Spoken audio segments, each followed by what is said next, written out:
કૃષ્ણ કનૈયા લાલ કી જય.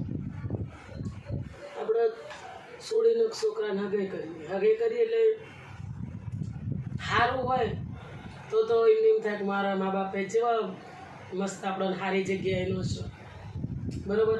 પણ એના કર્મમાં સારું લસું હોય તો જ સારું મળે. માવતર તો સારું જ ઈચ્છતું હોય, કોઈ માવતર કોઈનું ખોટું ઈચ્છે ન. માવતર તો પ્રજાનું સારું જ શોધતું હોય કે આપણે શું કરીએ તો આપણી પ્રજાને સારું થાય.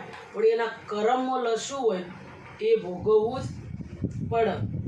એટલે એક આ કર્મ વિશેની વાત કે એક ભાઈ હતી એને લગ્ન કરે એટલે ભાઈનું નામ હતા ઠંઠણ ગોપાલ ને ઠંઠણ પારકી જે કહીએ. એટલે હવે ભાઈ લગ્ન કરીને ભાઈને તો ઘેર લાયા એટલે ભાઈને એમ કીધું કે તમારું નામ એટલે કે મારું નામ ફૂલચંદ. એ કયો તમારું નામ ફૂલચંદ એટલે કેવું? આ તો લગ્ન કરીને ઘેર લાયા એટલે ભાઈ મારા રહોડામાં હતી ને ભાઈ બહાર હતા.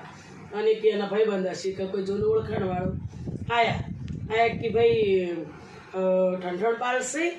એટલે પેલી ભાઈ સુબાની બહાર આવી અને ઠંઠણ પાળે ખોફે ચડી જાય. જો ભાઈને ખબર પડી જાય કે હું ઠંઠણ પાળ હું તો લોચો મારા.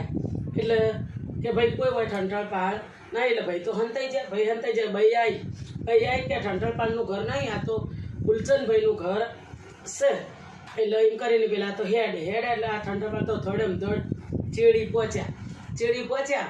એટલે કે ભળ હું વાત કહું એટલે કે હું કે જો મારા બતાને મેં લગ્ન કર્યા, મેં એને એમ કીધું કે મારું નામ ફૂલચંદ છે, મારું નામ ઠંઠણ પાળ નહીં. એટલે તું હવે મને ઠંઠણ પાળ બધા કહેતો ને મારા ઘેર આવે તારે ફૂલચંદ કહેવાનું. એટલે કે હાલ ગાણ ભાઈ હોશિયાર હતી. ભાઈ પેલો પાછળ દોડ્યો ને એટલે ભાઈ પાછળ જઈને આ બેની વાત ઓભળી જઈ. એટલે ભાઈ ખબર પડી કે તો ઠંઠણ પાળ છે, આવના પાણી તો કોઈ છે નહીં.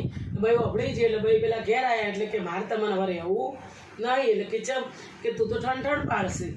એ કે હાર હતા એમ કરીને ભાઈ તો હેડ્યો કે આગળ જો એટલે સોના વેણતો હતો ભાઈ. એનું નામ લક્ષ્મી. એટલે કે તમે સોના વેણો એટલે કે ઓવો તો કે તમારું નામ એક કે મારું નામ લક્ષ્મીબેન. એ કે ઓહો તમે લક્ષ્મી છો અને તમે સોનો વેણો. એટલે પેલી ભાઈએ જવાબ આપ્યો કે બેન નામથી એવું કંઈ ન હોય, કિસ્મતમાં હોય તો આપણે સોનોએ વેણવો પડે. એમ કરીને આગળ જાઓ. એટલે ભાઈ ભીખ માગતો હતો અને તે મને પૂછ્યું કે ભાઈ તમે ભીખ માગો